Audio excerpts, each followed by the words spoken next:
Iyan po mga kababayan, gagawa tayo ng pain. Ayan. Ganito po yung ating gagawin.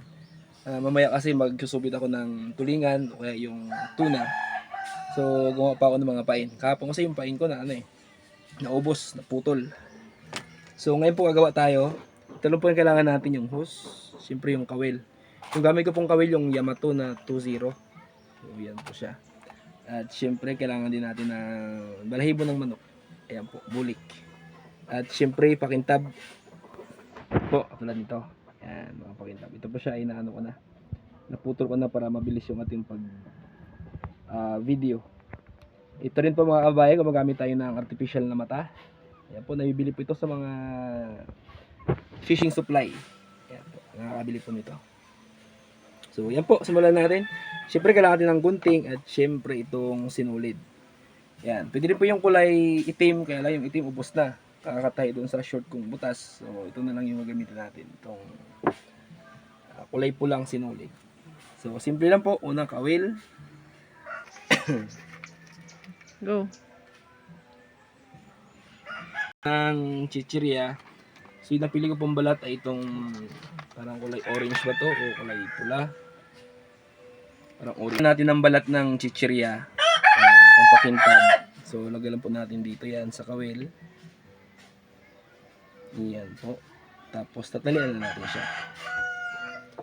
Tatalian na natin yung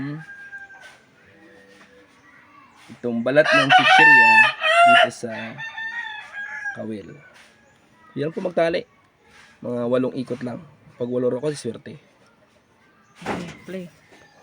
Iyan po. Sunod ay lagay natin itong balahibo ng manok. Yan, nabulik. Tatali din po natin yan siya.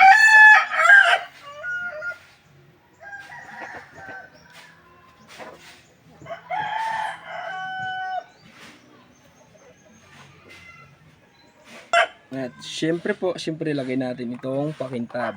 Yan po, yung pakintab na yan. Itatali din po natin yan dito kasama ng mga balat ng chichirya. Balahibo ng manok. Tatali rin po natin. Ano lang po kasimple magtali. So, ganyan lang po. Lulusutan natin sa sauce. Yan. Ganyan lang kasimple eh. Yan. Tapos po itatalian na naman natin siya. Talian na naman po itong hose. Yan, ganyan po.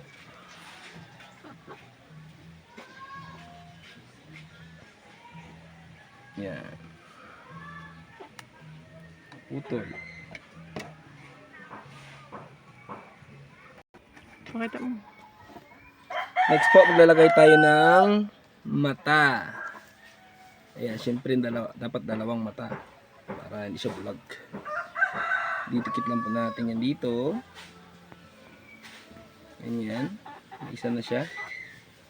So, sa kabila naman po yung isa.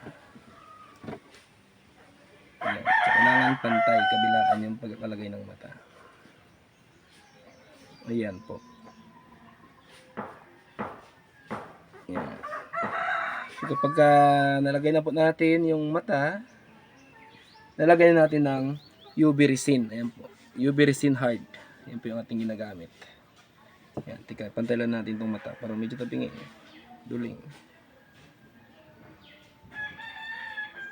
Ayan. Pantay na siya. So, yan po. Lagyan natin ng UV resin.